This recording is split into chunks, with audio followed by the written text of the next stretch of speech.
Most people look for shine. They scan the ground for something obvious, something that sparkles, something that screams value. But the earth doesn't work like that. It doesn't place its greatest treasures on display. It hides them behind ordinary things. A clear crystal growing quietly inside limestone. A deep red stone resting in gravel. A heavy black grain gathering in a silent stream bend. A dull brown rock that feels heavier than it should. None of them look important. None of them look rare. But together they form a pattern, a system, a trail. And if you understand that system, if you learn to read the signals instead of chasing the shine, the ground beneath your feet stops being random. It becomes a message. A message written in pressure, in heat, in movement across millions of years. Most people will never see it. They'll walk past the clues. They'll ignore the signals. They'll wait for sparkle. But the ones who understand what these ordinary stones are really saying are the ones who eventually find a diamond. And it never starts with the diamond. It starts with something that looks almost the same but isn't. A crystal so clear it fools the eye. So sharp it looks cut. So perfect it feels manufactured. But it formed in silence deep inside ancient stone. This is where the system begins. 1. Herkimer diamonds. The crystals most people miss. You've probably walked past them without noticing. Small, clear, sitting quietly in limestone. They look like quartz. They aren't diamonds despite the name, but to a trained eye, they're a signal. Most quartz grows attached at one end. Not these. Herkimer crystals form suspended in open cavities called vugs. Space on all sides. Freedom to grow. That's why they form sharp points at both ends. Natural facets. Crystal clarity that looks polished but isn't. Nature did that. Quartz ranks 7 on the MO scale. Diamond ranks 10. The resemblance is only visual. The lesson? Don't chase appearance, read the formation. These crystals record movement. Silica are fluids flowing through fractures in ancient limestone. Pressure shifted. Minerals traveled. Quartz grew in open space. That tells you something. They are indicators. You'll find the most famous ones in Herkimer County near Midville and Little Falls. In the field, move slowly. Look for fractured limestone. Search hollow pockets. Check for double terminations, sharp faces, no attachment scars. Some even trap tiny inclusions. Water, hydrocarbons, carbon, not flaws, fingerprints of a system. Yes, clean specimens can sell for $50 to $200. Exceptional pieces over $1,000, but money isn't the real value. The real value is what they teach you. Observe. Understand the system. Read the rock. Because once you stop seeing stones and start seeing systems, you stop collecting. You start discovering. 2. Garnet. The red crystal that hides a secret. Most people see garnet and think pretty red stone. But some garnets aren't just pretty. Some are signals from deep within the earth. Not all garnets matter. Only chromium-rich pyrogarnets form under the same extreme pressures as diamonds, hundreds of kilometers deep in the mantle. When volcanic eruptions force mantle rock upward through kimberlite or lamperite pipes, these garnets can travel with diamonds. That connection is everything. Finding one in the right place isn't random. It's a breadcrumb. In the United States, look to places like Crater of Diamond State Park and kimberlite fields in Colorado, Wyoming, and Montana. But location alone isn't enough. Here's how to look. Check stream beds and gravel bars. Heavy minerals concentrate there. Search where black sand gathers. Dense minerals settle together. Look for deep red to purple red crystals, often small, easily overlooked. Pay attention to the company they keep. Kimberlite fragments, ultramafic rock, magnetite. That association matters. On its own, a garnet might not be worth much, but what it represents. Mantle pressure, kimberlite, diamond forming conditions. The lesson, don't judge a stone by beauty. Judge it by origin. Because a single garnet in the right environment can mean far more than a handful of pretty crystals. That's how a serious treasure hunter thinks. 3 rose rocks. The stones. Most people walk past. Most people see them and keep walking. Red dirt, sandstone, nothing special until you see the shape. Layered petals, heavier than they should be. Not carved, grown. These are rose rocks. Barite roses. They form when mineral-rich groundwater moves through sand. Barite crystallizes. Sand gets trapped petal by petal. But they only form where conditions were right. That's the clue. If you're searching, go where water once moved slowly and sediment stayed undisturbed. Central Oklahoma, low lake levels, fresh erosion after rain. In the fields, slow down. Look for curves in red soil. Edges catching light. Weight that feels wrong. That density barite fragments are common. Perfect roses are rare. But the real value isn't the price. It's what they teach you. Water was here. Minerals gathered here. Conditions aligned here. Most people see decoration. A treasure hunter sees a system. 4. Silver ore. The hidden wealth. Most people miss. Most people see grey rock and walk on by. Nothing shiny, nothing obvious. But a trained eye, that same rock could be silver waiting to be found. Silver in its natural state rarely shows itself as a glittering nugget. It hides.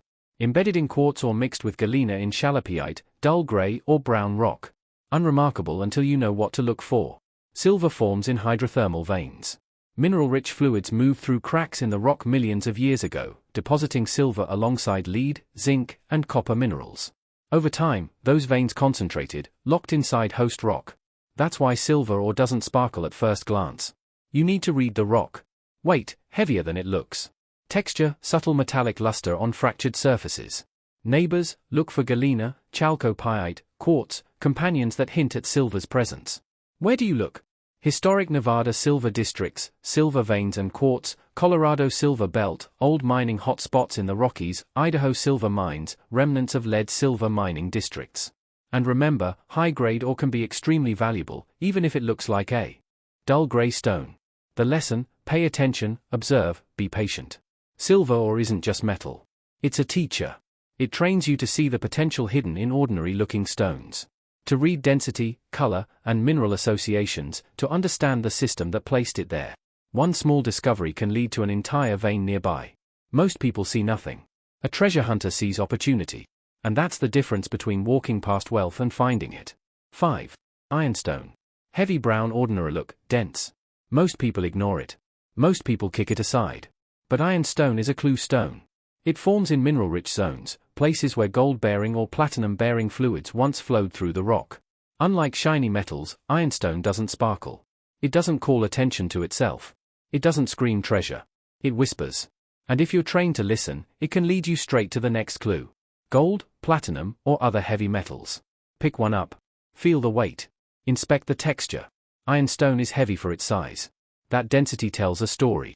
Its presence reveals something important about the geology. Mineral-rich fluids once moved here, depositing heavy metals along the way. For a serious treasure hunter, ironstone is not just a rock. It's a signal. It teaches patience. It teaches observation. It teaches you to read the earth itself. Ignore it at your peril. Treasure often hides in plain brown dense rock. 6. Gold. Gold is the ultimate symbol of treasure, but it rarely announces itself. It hides often quietly in quartz veins, fractured rock, or alluvial deposits along streams and rivers. A serious treasure hunter knows that gold doesn't sit on the surface. It is concentrated by natural geological processes over millions of years. Look for clues in the environment. Dense rocks like ironstone, black sand deposits, or heavy mineral layers in streams. These indicators often point to nearby gold. Pick up rocks, feel their weight, examine their texture. Even small hints matter. Gold's physical characteristics are unmistakable. Metallic yellow, heavy for its size, and often found embedded in quartz or mixed with other minerals like silver or chalcopyrite. But appearances can be deceptive. Some minerals like chalcopyrite mimic gold's color, so careful observation and testing are key. Gold's value is obvious, but for a treasure hunter, the true reward is understanding how it hides. It teaches patience, observation, and reading the land. Follow the clues, pay attention to geological patterns, and the gold will reveal itself, often where others walk right past. In short, gold is not just a metal. It is a story written into the rock, waiting for the eyes that know how to see it. 7. Platinum. The heavy metal most people overlook. You felt gold in your hand before, but platinum? Platinum feels different. Heavier, denser, harder, rarer. It doesn't scream for attention. It doesn't glitter like gold. It whispers. Platinum hides where most people never look. Ultramafic rocks deep in the earth. Ancient river beds where heavy minerals settle. Placer deposits where water concentrated dense metals over millennia. Even small nuggets feel heavier than they should. A subtle clue that you're holding something extraordinary. Platinum rarely travels alone. It moves with other dense minerals. Sometimes gold, sometimes magnetite. Recognizing these patterns is what separates casual rock pickers from true treasure hunters. 8. Magnetite. The clue you didn't know you were looking for. Black, heavy, ordinary looking. Most people step over it without a second thought. But a trained treasure hunter, that same black rock is a signal. Magnetite is dense, metallic, found in streams, rivers, or concentrated in heavy mineral layers. By itself, it's not gold. It's not platinum. Its value isn't in the metal. It's in the story it tells. Where magnetite gathers, nature is at work. Heavy minerals separating from lighter sediment. The same natural sorting process that concentrates gold, platinum, or other precious metals nearby. Magnetite is a map written in stone. Pick it up. Feel the weight. Observe the location. Every grain tells you something about the system. Where fluids moved, where dense minerals settled, where treasure might be hiding just out of sight. The lesson: treasure hunters don't just collect rocks, they read them. Magnetite doesn't shout, it whispers. And if you listen carefully, you start to see the patterns that lead to real wealth hidden beneath ordinary-looking sediment. Once you can read these subtle signals, you stop wandering. You start discovering. 9. Chalcopyrite. The gold imposter that teaches you patience. At first glance, it glimmers like gold, brassy yellow, metallic luster. It catches the eye, tempts the hand, tricks the mind. But this isn't gold. This is chalcopyrite, a copper-iron sulfide mineral. Softer than gold, prone to tarnish green or brown over time. For a casual observer, it's a distraction. For a treasure hunter, it's a lesson. Chalcopyrite often travels with the real prize. Silver, gold, other heavy metals.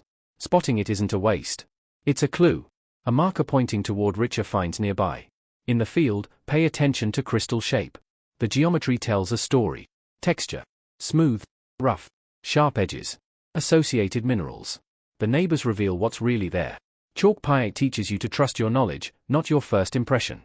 Shimmer can deceive. Appearance can lie. But careful observation, that's treasure in itself. The lesson is simple. Treasure hunting isn't just about finding gold. It's about learning to read the signs, separating real from fake, and following the system the earth has written into every rock. 10. Diamonds. The ultimate treasure hidden in plain sight. When most people think of diamonds, they picture jewelry. Sparkling, polished, flawless. But the diamonds a treasure hunter seeks, they aren't in a display case. They're deep within the earth. Ancient carbon crystals forged under unimaginable pressure and heat. These diamonds formed hundreds of kilometers below the surface in the Earth's mantle. Over millions of years, volcanic forces pushed them up through kimberlite and lamproid pipes, sometimes leaving them hidden in rock or scattered in alluvial deposits along rivers.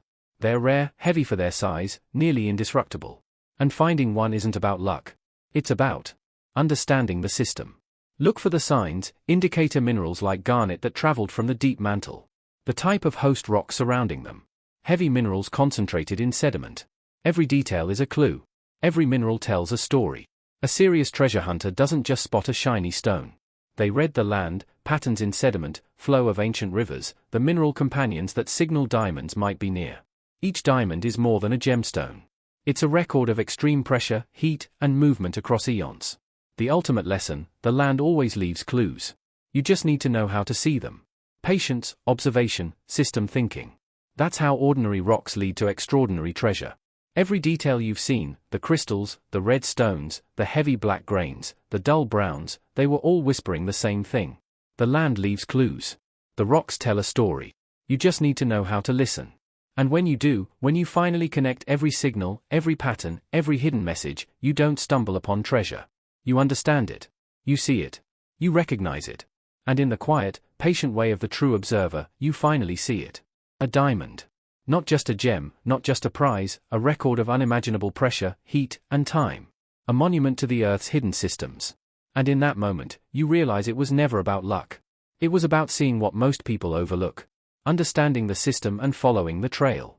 And what does that system lead to? Gold traded globally, valued for thousands of years, moving through financial markets every single day. Silver essential to electronics, solar panels, industry, quietly powering the modern world. Platinum, rarer than gold, critical in catalytic converters, medical technology, and high-end manufacturing. And diamonds forged deep in the mantle, transformed into stones that can sell for thousands, sometimes millions per carat. The global precious metals and gemstone markets move billions of dollars every year.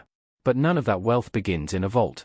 It begins in pressure, in heat, in ancient rock, and in the hands of someone who understands a system. If you want to learn how to read the signs, how to see what most people overlook, and follow the trail hidden in plain sight, subscribe, because the system is always speaking and we're just getting started.